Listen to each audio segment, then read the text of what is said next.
Hey y'all, welcome back to part two of lecture today. We're going to talk about the last two ancient river valley civilizations, ancient India and China. First, we're going to talk about the Indus Valley. So the Indus Valley is located in modern India as seen here on this map. We see a few major rivers, mainly the Indus River right here, which house the two major cities, Harappa and Mohenjo-daro. They're right there. And here, Harappa is between several rivers. And so this region was fertile and was great for growing food. And they had a unique city structure. So first, their streets ran in grid patterns. We still see that in modern cities today. They had public work programs like waste and water wells, so they had access to these things through the government. Each city housed a citadel, which is a fancy word for saying fortress in the center. And the cities use a trade-based economy and Sanskrit to write, which is still not decodable today. So the Vedic period. So we see here the rise of Aryans, which is translated to nobles over India after the people of the Indus River Valley disappeared.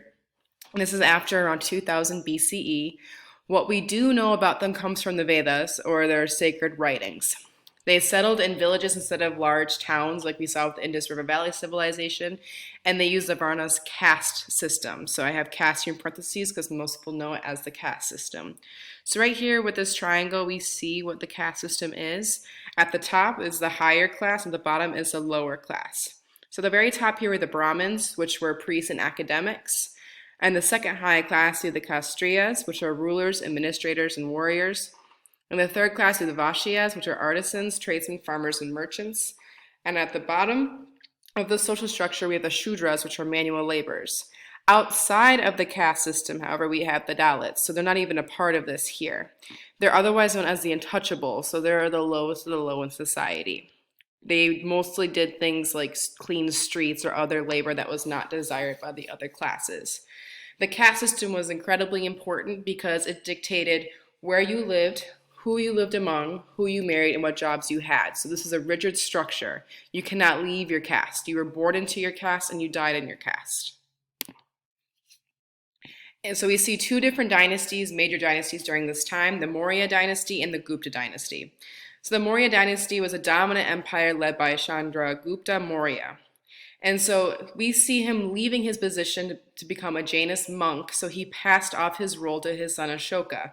Ashoka was originally violent, but after he converted to Buddhism, he promoted peace and tolerance, and he created policies that followed as such.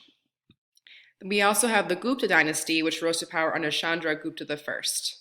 And so this time period is important for us specifically because they developed the Hindu Arabic numerals off of the number 0 that we still use today. So essentially the number 0 was first used here. Hinduism. So Hinduism is incredibly important. And Hinduism is a belief in the Brahman, which is an internal being that creates and preserves the world. And they also believe in reincarnation. So essentially, through the Brahman, you have a continuous pattern of birth, death, and rebirth. And your rebirth, wherever you are in your next life, is determined by karma. So wherever you are in the caste system is dependent on what you did in your past life. And that's essentially a sum of their actions.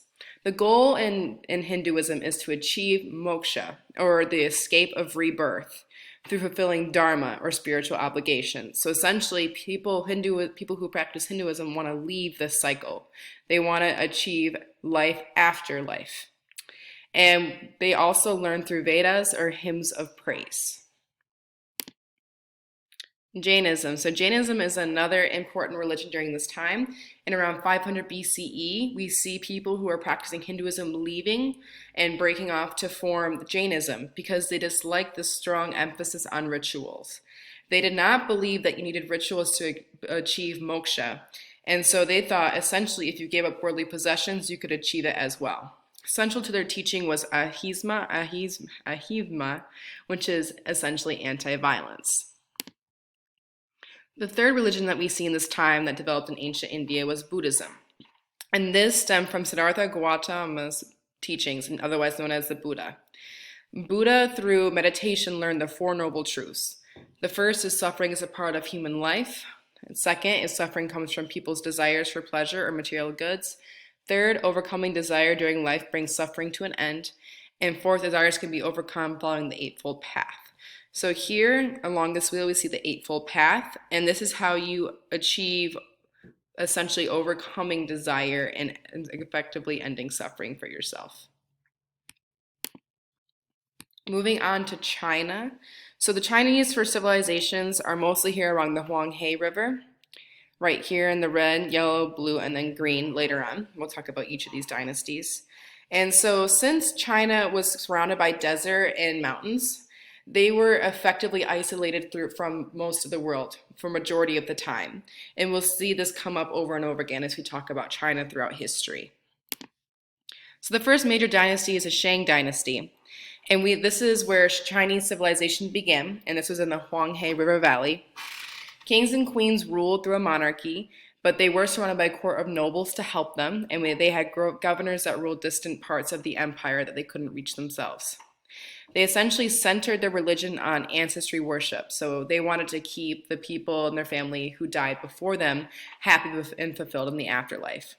They also used a practice called oracle bones to seek their advice, so essentially they would take a bone like they did here and shatter it, and they would use that to read the future. Next, we have the Zhou dynasty. They invaded the Shang dynasty in 1100 BCE. They kept this dynasty ruling going, where essentially one family would take on the leadership role, but they also introduced the mandate of heaven, which is a principle that stated gods would support a just ruler but not let anybody corrupt power. So this idea here is that when the Zhou dynasty came into power, they wanted to make sure that people would follow their emperor, their leader. And so they use a mandate of heaven to convince people to support the new emperor. And so here, essentially, the emperor has a mandate of heaven. When they have it, they're a good leader, and they can lose it later on. And we'll talk about that later. So 2 Chinese philosophies. These are philosophies. They are not considered to be religion, so make sure to keep that in mind. The first major one is Confucianism. And this is based on the teachings of Confucius. And essentially the idea here is that people should treat each other with love and respect through rituals. He wrote a book called Analects that gives an outline of rules for rulers, teachers, and other professions to achieve the principles of Confucianism. Next, we have Taoism. And essentially Taoism encouraged people to move away from laws of society to focus on laws of nature. And they're following the Tao, which is a limitless force that is part of all creation and must be balanced to achieve full harmony.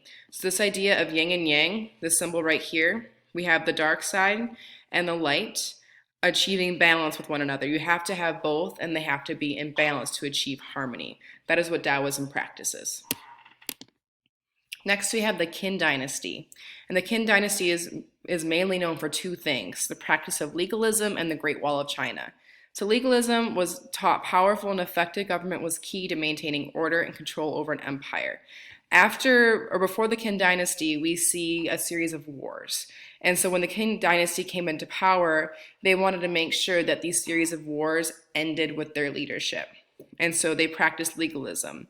Another thing that they did is they built the Great Wall of China, which still stands today, and it's right here.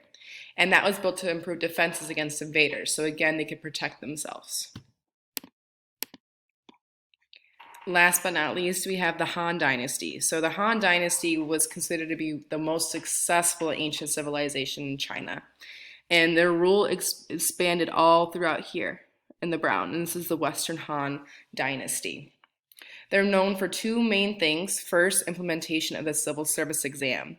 So here we see this idea of merit coming up for government jobs. Candidates had to pass an exam in Confucian classics in order to be considered.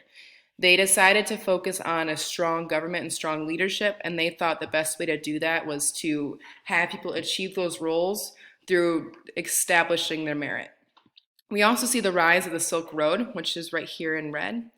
It's a trade route that connected China to India in the Middle East, and then over here, the Roman Empire. So the main route is right here, and it's called the Silk Road because Chinese silk was one of the highest commodities of the time, and the silk would be traded all throughout here. As always, feel free to go back through and fill in any notes missed. You have one more, and you're done for today.